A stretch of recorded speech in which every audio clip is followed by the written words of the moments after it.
Hi friends, எல்லாருக்கும் வணக்கம். Welcome to INDUZ Kitchen and Vlogs. INDUZ Kitchen and Vlogs free online baking classல இன்னைக்கு நம்ம பார்க்க போறது Tutti Frutti வச்சு ஒரு கப் கேக் பார்க்க போறோம். இது வந்து எக்லெஸ் கப் கேக் தான். Tutti Frutti அப்புறம் வீட்ல இருக்கிற நல்ல சிம்பிளான இன்கிரிடியன்ட்ஸ் வச்சு ஒரு சூப்பர் டேஸ்டான எக்லெஸ் கேக் எப்படி செய்யறதுன்னு பார்ப்போம். வாங்க வீடியோக்குள்ள போலாம். ஸோ இன்னைக்கு Tutti Frutti வச்சு ஒரு நல்ல சாஃப்டான கப் கேக் தான் எப்படி செய்கிறதுன்னு பார்க்க போகிறோம். அதை மஃபின்ஸ்னு கூட சொல்லுவாங்க. ஸோ அதுக்கு தேவையான பொருட்கள் எல்லாம் இங்கே வச்சுருக்கேன். ஃபஸ்ட்டு ட்ரை ஐட்டம்ஸ் என்னென்னு பார்த்துருவோம். ட்ரை இன்க்ரீடியன்ட்ஸு மாவு 3/4 கப் எடுத்திருக்கேன். பேக்கிங் சோடா 1/4 ஸ்பூன்லையும் பாதி எடுத்து போட்டுக்கணும். பேக்கிங் பவுடர் 1 டேபிள் ஸ்பூன், சர்க்கரை 1/2 கப்பு, இது கலர்டு Tutti Frutti எடுத்திருக்கேன். தயிர் ஒரு 1/4 கப் எடுத்திருக்கேன். பால் ஒரு 1/2 கப் எடுத்திருக்கேன். இப்போதைக்கு நான் 1/2 கப் எடுத்திருக்கேன். ஆனால் ரெக்குயர்மெண்ட் நமக்கு பால் மட்டும்தான் நம்ம யூஸ் பண்ண போகிறோம். நமக்கு எவ்வளோ தேவையோ அது மட்டும்தான் யூஸ் பண்ண போகிறோம் பால். ஏன்னா அந்த பேட்டர் கேக்கோட பேட்டர் நம்ம மிக்ஸ் பண்ணும்போது கரெக்டான அந்த கன்சிஸ்டன்சியில் வர்றது வரைக்கும் ஏற்ற மாதிரி அளவு தான் பால் ஊற்றணும். ஆனால் நான் 1/2 கப் அதனால் சும்மா எடுத்திருக்கேன். எண்ணெய் வந்து 1/2 கப் எடுத்திருக்கேன். இது vanilla essence. So vanilla cupcake தான் இப்போ பண்ண போகிறேன். 3 ஸ்பூன் வந்து ஊற்ற போகிறேன். ஸோ இதுதான் தேவையான பொருட்கள். இப்போ எப்படி Tutti Frutti மஃபின்ஸ் கப் கேக்குக்கு மிக்ஸ் பண்ணுறதுன்றதை பார்ப்போம். இப்போ ஒரு பவுலில் சர்க்கரை போட்டுக்கலாம். 1/2 கப் சர்க்கரை எடுத்திருக்கேன். இந்த சர்க்கரையோட நம்ம எடுத்து வச்சுருக்க இந்த எண்ணெய் 2 ஸ்பூன் இருக்கிற மாதிரி ஊற்றிக்கலாம். ஃபஸ்ட்டு நான் ஒரு 1/4 கப்பு மட்டும் பால் ஊற்றுறேன். இந்த பாலில் தயிர் இது எல்லாத்தையும் ஊற்றிட்டு சர்க்கரை வந்து நல்லா மெல்ட் ஆகிற வரைக்கும் அப்படியே நல்லா மிக்ஸ் பண்ணி விட்டுக்கலாம். சர்க்கரை இதெல்லாம் நல்லா மிக்ஸ் பண்ணிக்கிட்டோம். இப்போ இன்னொரு பவுலில் நம்ம ட்ரை இன்க்ரீடியன்ட்ஸ்லாம் இப்போ நம்ம இதில் ஆட் பண்ணிக்கலாம். ஒரு ஸ்லீவ் ஒன்று வச்சுக்கலாம். இப்போ வந்து மாவுலாம் கட்டியாக இல்லாத மாதிரி அந்த எடுத்து வச்சுருக்க மாவு அந்த ட்ரை இன்க்ரீடியன்ட்ஸ்லாம் நம்ம சலித்து இதில் வந்து இந்த பவுலில் ரெடி பண்ணி வச்சுக்கலாம். நம்ம எடுத்து வச்சுருக்க 3/4 கப் மாவு, 1/4 ஸ்பூனுக்கும் கம்மியாக baking soda, 1 table spoon baking powder இது போட்டுட்டு இது வந்து கட்டி இல்லாமல் நல்லா ஸ்லீவ் பண்ணிக்கலாம்.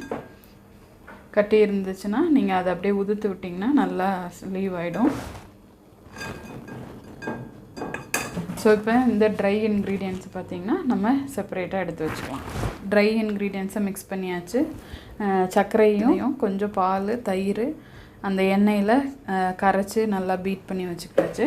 இப்போ இன்னொரு பவுலில் இந்த பேலன்ஸ் இருக்கிற இந்த பால் கொஞ்சம் வந்து வெண்ணிலா எக்ஸ்ட்ராக்ட் வந்து பார்த்திங்கன்னா நான் வந்து டார்க் யூஸ் பண்ணுறேன். ஸோ ஒரு 3 ஸ்பூன் ஊற்றிக்கிறேன். அப்புறம் பேலன்ஸ் இருக்கிற இந்த எண்ணெய் நல்லா மிக்ஸ் பண்ணிக்கிட்டு தனியாக செப்பரேட்டாக எடுத்து வச்சுக்கலாம். நம்ம இந்த மிக்ஸ் பண்ணதில் இந்த சர்க்கரையை வந்து நம்ம மெல்ட் பண்ணி வச்சுருக்கோம் பாருங்கள், அதையும் இதோட நம்ம ஆட் பண்ண போகிறோம். சர்க்கரை மெல்ட் பண்ணதையும் இதோட ஆட் பண்ணிக்கலாம். ஆட் பண்ணிவிட்டு நல்லா மிக்ஸ் பண்ணி வச்சுக்கலாம்.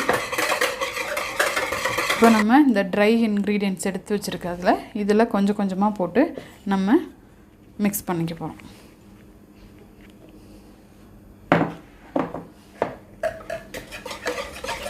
இது வந்து ரொம்ப ஓவராக மிக்ஸ் பண்ணிடக்கூடாது. ஃபஸ்ட்டு கொஞ்சம் கொஞ்சமாக போட்டு ஒரு 2 தடவை இல்லாட்டி 3 தடவை மாவுங்களை வந்து கொஞ்சம் கொஞ்சமாக போட்டு நல்லா மிக்ஸ் பண்ணிக்கலாம். இப்போ இந்த இதில் ஆனால் நம்ம மிக்ஸ் பண்ணும்போது இந்த மாவில் பார்த்திங்கன்னா கட்டி இல்லாத மாதிரி நல்லா மிக்ஸ் பண்ணிக்கலாம். இப்போ பேலன்ஸ் இன்னும் கொஞ்சம் இதில் போட்டுக்கிறேன். ஃபஸ்ட்டு நான் 3 பகுதியாக நான் போடுறேன். ஃபஸ்ட்டு 1 போட்டேன், அடுத்து பேலன்ஸ் போட்டுக்கிறேன்.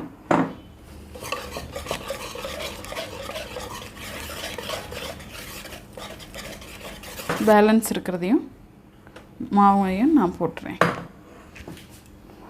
போட்டுட்டு இப்போ நம்ம இதில் வந்து பார்த்திங்கன்னா ஒரு மொத்தமே ஒரு 1/2 கப்புக்கும் 1/4 கப்புக்கும் மிடில் இருக்கிற பால் தான் ஊற்றிருக்கோம். ஸோ இது பேட்டர் பார்த்திங்கன்னா இன்னும் கொஞ்சம் நமக்கு இலகின மாதிரி இருக்கணும். ஸோ அதுக்காக இன்னும் ஒரு 3 ஸ்பூன் கிட்ட பால் ஊற்றிக்கலாம்.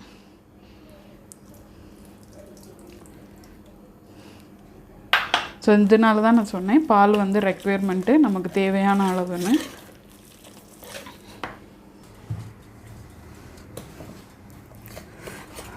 ஸோ இப்போ பாருங்கள் கரெக்டான கன்சிஸ்டன்சியில் வந்துருச்சு. ஸோ இதுதான் கரெக்டான பதம் கேக்குக்குரியது. ஸோ இப்போ இந்த பேட்டர் ரெடி ஆகிடுச்சு.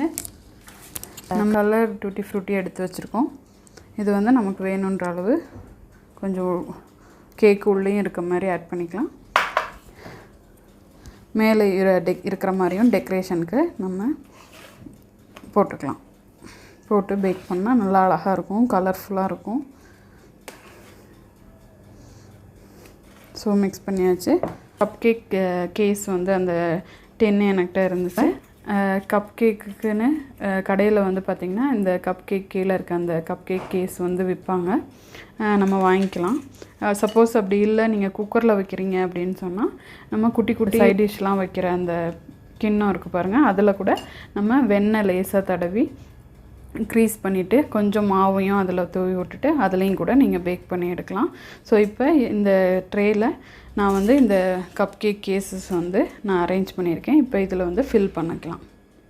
இப்போ நம்ம இந்த மிக்ஸ் பண்ணி வச்சுருக்க இந்த கேக்கு பேட்டரில் 1 ஸ்பூன் எடுத்துக்கணும். எப்பயுமே வந்து ஃபுல்லாக நம்ம வந்து போடக்கூடாது.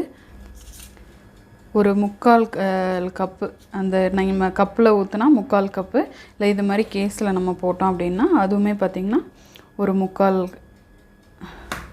நாங்கள் பார்த்திங்களா ஃபுல்லாக போடக்கூடாது, கொஞ்சம் கேப் இருக்கும். ஏன்னா பேக் ஆகி வரும்போது அது அழகாக வந்து பார்த்திங்கன்னா அப்படி மேலே எழும்பும். ஸோ அழகாக இருக்கும். ஸோ இதே மாதிரி எல்லாத்தையுமே நம்ம ஃபில் பண்ணிக்கலாம்.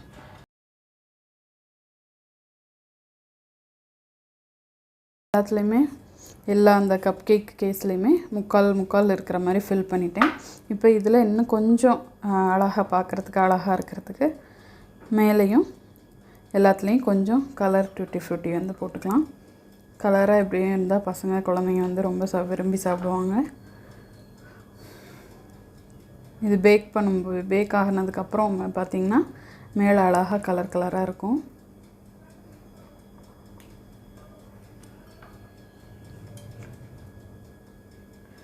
சூப்பராக இருக்கும், அழகாக இருக்கும்.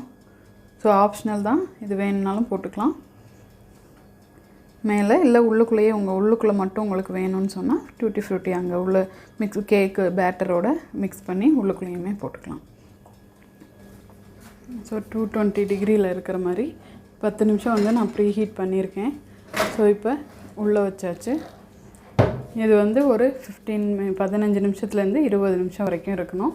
சப்போஸ் எடுத்து நீங்கள் 20 மினிட்ஸ் ஆயிடுச்சு அப்படின்னு எடுத்து பார்த்த பிறகு நீங்கள் செக் பண்ணி பாருங்கள்.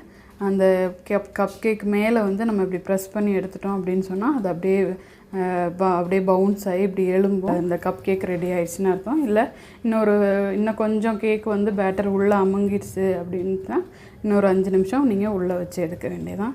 ஸோ இப்போ ஒரு 15 to 20 மினிட்ஸ் வெயிட் பண்ணுவோம்.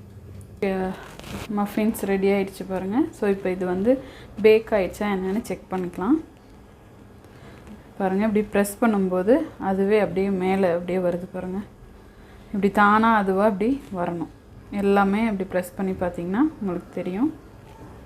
அப்படி தானாக அப்படி மேலே அப்படி ஜம்ப் ஆகி அதே ஷேப்புக்கு இப்படி வந்துருச்சுன்னா கேக் வந்து ரெடி ஆகிடுச்சின்னு அர்த்தம். ஸோ 20 மினிட்ஸில் எனக்கு ரெடி ஆகிடுச்சு இது. ஸோ சூப்பரான மஃபின்ஸ் கப் கேக் வந்து வீட்டிலேயே ரெடி ஆகிடுச்சு. சூப்பராக இருக்குது பாருங்கள், எவ்வளோ கலர்ஃபுல்லாக இருக்குது.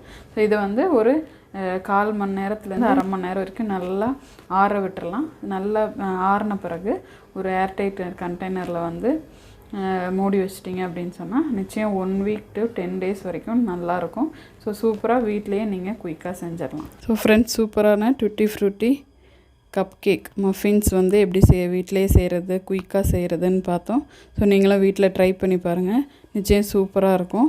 So Indhu's kitchen free online baking கிளாஸில் இன்றைக்கி சூப்பரான கப் கேக் வந்து பார்த்தோம். அடுத்த கிளாஸில் இன்னும் இன்ட்ரெஸ்டிங்கான ஒரு பேக்கிங் ஐட்டத்தோடு சந்திப்போம். தேங்க்யூ, நன்றி.